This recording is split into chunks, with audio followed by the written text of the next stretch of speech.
Sold. Another unit sold. Isa na kod ka artes, isa na kod ka Honda artes ang nahalin. Salamat kay ma'am o si sir.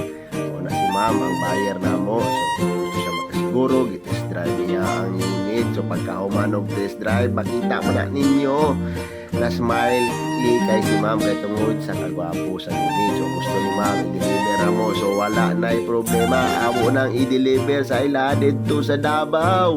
So isugdan na namo ang pag-deliver kay udto naman na. So kinahanglan namo mo food trip kay siyempre mo drive pabaya mi lain kung mo drive og butom. Food trip so kana tulo lang sa kasudan. Ugma na lang ang soft drinks kay dili pa kayo paldo. So naabot na mi sa Davao. Ihatod na mo ang unit dira sa DMSF. Dapit na siya sa Victoria Plaza. Kay si ma'am dili na kadto kay naka duty. So muna naabot mi sa DMSF. Karon gi-check na ni sir, kauban ni ma'am ang mga papeles kay medyo layo-layo baya ning Davao para dili na magka-problema.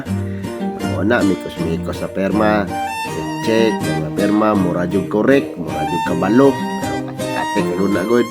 So salamat kayo sir. So humanda na ang pagbayad. So pwede na inaog ang unit. O kang ma'am, salamat kayo ma'am sa pagsalig. Puho na pod. Salamat!